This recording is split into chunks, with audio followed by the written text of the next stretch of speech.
All right, I'm gonna make sure this records. I'm gonna go ahead and double record it. So, all right, there are 2 people on right now. I'm gonna probably guess a couple more might join, but to stay on time, I want to go ahead and start.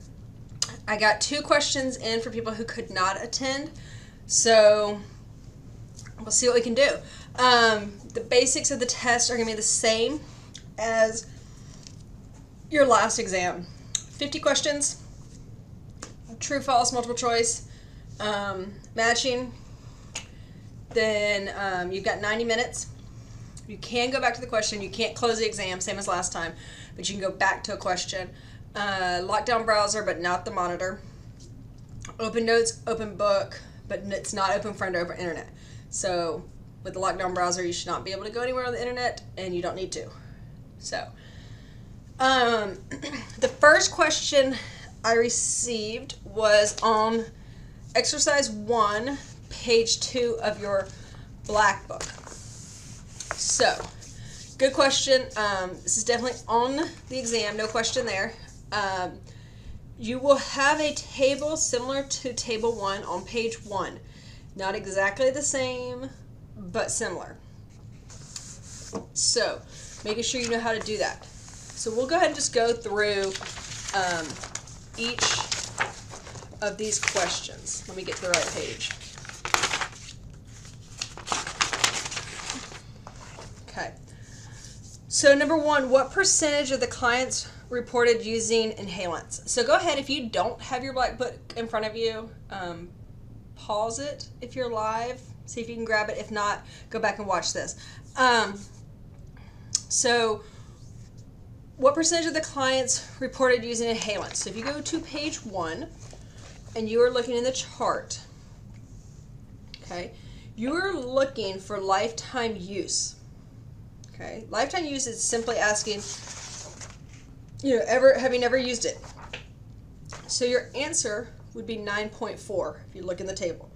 So I think exercise 1, some of the issues were simply just like reading the table and pay attention. Use your finger, go across it, do the same thing on your computer. Make sure you're keeping the line straight. Number 2, what percentage of clients reported alcohol as their greatest drug problem? So now you're going to the second column instead of the third. So the one that says the greatest drug problem, and it was alcohol.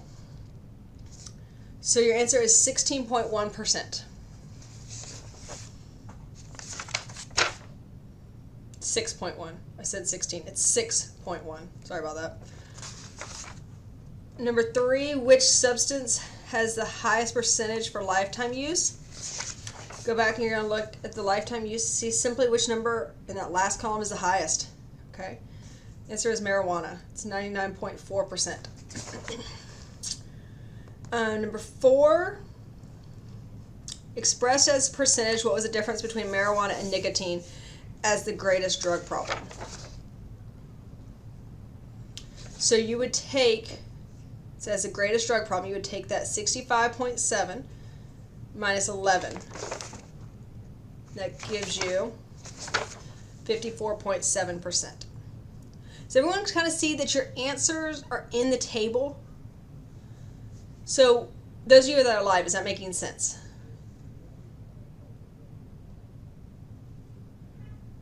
Perfect. All right, number 5. How many? So I'll tell you this. Let me just tell you this. 5, 6, and 7 on exercise 1. There are no questions on your exam. Okay, so I would not even worry about 5, 6, and 7. I'm not even going to talk about it because you're not taking it. They're not on your exam. Number 8. There is a question similar to 8 on your exam. What is the sum of the percentages for the greatest drug problem? Okay, if you add all of those up, it's 100%. It would have to be 100% because it's trying to figure out, of all the drugs, which percentages correspond with which drug. So it's going to equal 100%. Does that make sense?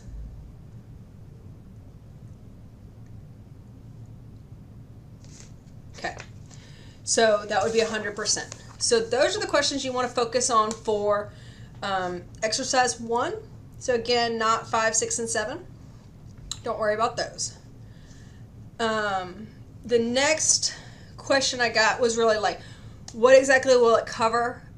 It's going to cover everything that you've had to read and talk about and work on since your last exam. Okay, so part B of your textbook. So that is really from page 25 in your book to 54 in your white book. So 6, 7, 8, 9, 10, and 11. We have to know certain definitions. These are some of the general terms to know. Really, one thing, just a hint, kind of probably for all of your classes, honestly, is if you're reading your textbook and the word is italicized or bold, you should probably pay attention to it.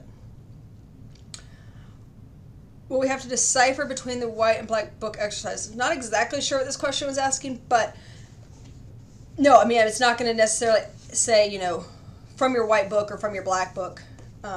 Really just knowing how to do the questions in your white book. If you weren't assigned those questions in your white book, make sure you still know them, okay? Each of the end of the chapter sections, make sure you still know those answers. You can figure them out. If you have a question on one of those, let me know. Here's your, they ask, could you release an overview of the exam? Here's your overview. No specific study guide. This is your study guide. So those were their questions. So those are the 2 sets of questions that I got from people who could not attend. Those that are attending, do you have any specific questions?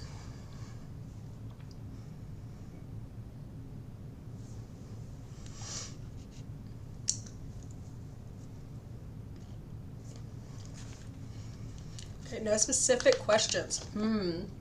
Okay, so those are the things to know over here. What does the N and what does the F stand for?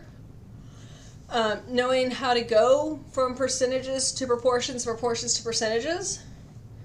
Know what is a proportion, what is a percentage, how are they depicted, how do you report them. Frequency distribution, so this has to do with section 7, I believe. Yep, shapes of distribution in your textbook, your white book. Know the different types, so the normal curve, positive, negative skew. Know a few examples of those. Know, what's an example of a negative skew? Basically, I'd probably look for the ones that I used on your lecture. If you haven't watched those lectures, I would watch them. They probably give you the answer. The different symbols for mean, be able to identify those. What is a measure of central tendency? What's another name for that? Know that. Sum of the standard deviation. So what is the sum of the standard deviation? Be able to identify that. Mean and scales of measurement. So how that is impacted. How does the scale of measurement impact mean and which average you would pick? So can you use mean regardless of the scale of measurement? So scale of measurement being nominal, ordinal, interval, and ratio. So know that. The distribution, shape, and the mean and how that impacts it. Does it stay the same regardless of the shape? And just, there's a whole bunch on that, and y'all answered a bunch of questions on that in your white book. So pay attention to that. Mean, median, mode, range. What are they? Okay. Know how to calculate the median, how to find the mode, and then how to calculate the range. Okay. They're going to be simple. You don't need a big scientific calculator or anything like that. Okay. Outlier. What are they and how to identify them? What does variability mean? The interquartile range definition. So think about the 34%. Think about those percentages that are in your book. Think about that. And the 68% rule kind of goes with the interquartile range. Standard deviation. So remember, a couple people have asked me just in general, like how to figure out what the standard deviation is. Like as far as like an actual calculation for it, you're not calculating it, okay? Know how to identify standard deviation score in the sense that if I tell you the mean is 30 and the standard deviation is 10, what does that mean? What does that mean as far as saying that 68% of the cases fall in that middle area? So what would that be? Be able to calculate that. Normal distribution and standard deviation, how those two really go together and are working together. Okay, we did the Black Book exercise 1. So your Black Book exercise 11. We go there. Okay, you'll have a table similar to the one on page 31 and be able to go through a number of those questions. Know from just the table, and pay attention to the table on page 31 and on your test, because there's no write-up or anything on your test like there is in this, okay? It's simply the table, but all the answers are in the table. So what is the median age of the clients? If I ask you that question, you'd be able to tell that from the table. Always pay attention to the footnotes, okay? So for exercise 11, again, the answers are not the same for your test because it's not the exact same questions, the same table. But number 1 for exercise 11, the answer, what is the median age of the clients? The answer is 21. Okay. What percentage of clients was under 21 years of age? So actually I'll say this, there's not one like question 1 or 2 on your test because those actually did come from the write-up. So don't worry about those two. Number 4, the footnote to the table states that mode equals 1. What does that mean?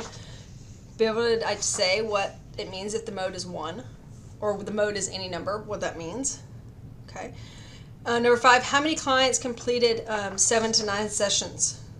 Okay, so you're going to look at your table, okay, and you would look at 7 to 9. You would see the F, and that would tell you that the answer is 8 for your frequency. Number 6, what percentage of clients completed 7 to 9? Okay. So if you go over and you look at your percentage, same line, it's at 8.5. Okay. Number 7 is cumulative percentage, which you guys didn't actually do, even for your homework, and that's definitely not on your test. Number 8, what percentage completed between 1 and 9 sessions? So between 1 and 9. Okay. You would be adding, and you could do it one of 2 ways. Okay. In column 2, where it says the 57.4, you would add 57.4 plus 23.4 plus 8.5, or simply go over one table, and that like E looking symbol is a sum. So that would tell you that it's 89.3, which if you add those up, you're going to get 89.3 as well. So there's 2 different ways to do it within this table. Okay. Those are all the questions you had to do for exercise 11, so I obviously will not test you on any that you did not have to do within the Black Book. If you did not do the question in the Black Book, do not worry about it. Like if we skipped it, for example, on exercise 11, number 7, we skipped it. Don't worry about it. Exercise 15. That is starts on page 43. Okay.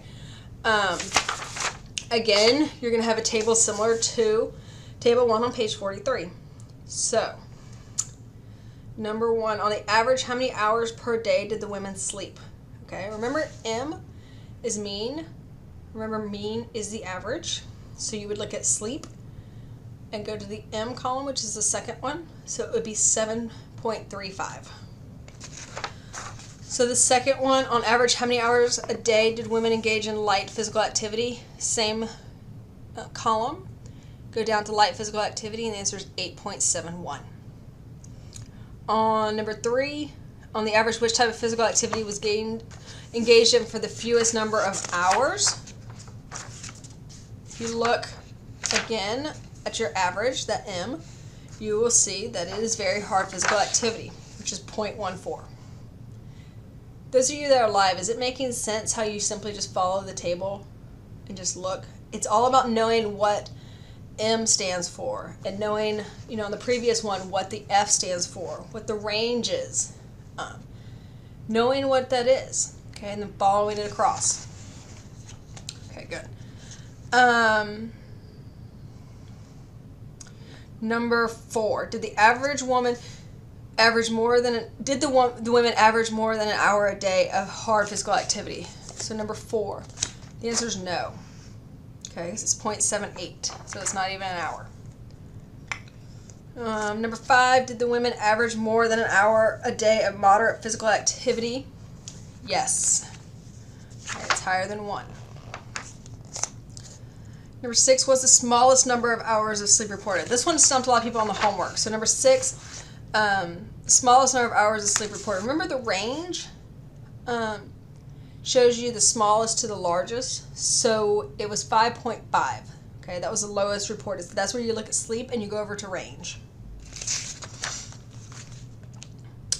Number 7, did some women report engaging in no hard physical activity?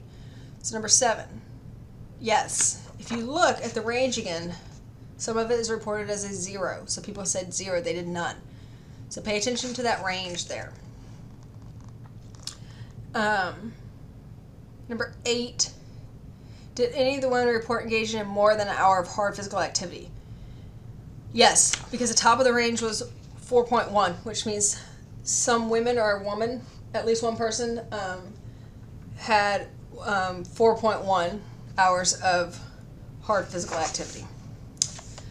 And then number 9, is there more variation in the hard physical activity or the very hard? Okay, a lot of people miss this on their homework too. So the answer is hard physical activity because the range was from 0 to 4.1. Okay, but the range for the very hard physical activity was from 0 to only 1.05. So the range was larger. When it's 0 to 4.1, it's much larger than from 0 to 1. Maybe that will help. I know that was a question several people had. So those are your black book exercises. Those of you who are live, do you have any other questions that I didn't cover? Anything that doesn't make sense? Okay. Make sure you have watched your lecture videos. I did check them the other day, and there's a lot of you not watching them. And some of you are asking why you're getting lower scores on your homework. Make sure you're watching the videos, okay? I give you more examples in there. I go through them, actually make you PowerPoints and talk about them. So use them. If you have specific questions, please let me know. Otherwise, make sure you submit your test on time. We're 1 or 2 of you who got a 0 on the last test. I think 1 of you, because you didn't submit your test on time. No late test, okay? At all. Don't do it. Don't even wait till Sunday afternoon, Sunday night. Do it on Saturday. That way if you have an issue, okay? If you email me at 11:30 on Sunday night and tell me you have computer issues, it is too late. I am sound asleep, okay? Please do not wait. Don't let something like that mess up your grade, okay? Any other questions? If not, I will go ahead and wrap this one up. But definitely let me know if you have other questions, and I'll be happy to help. Otherwise, good luck on your exam.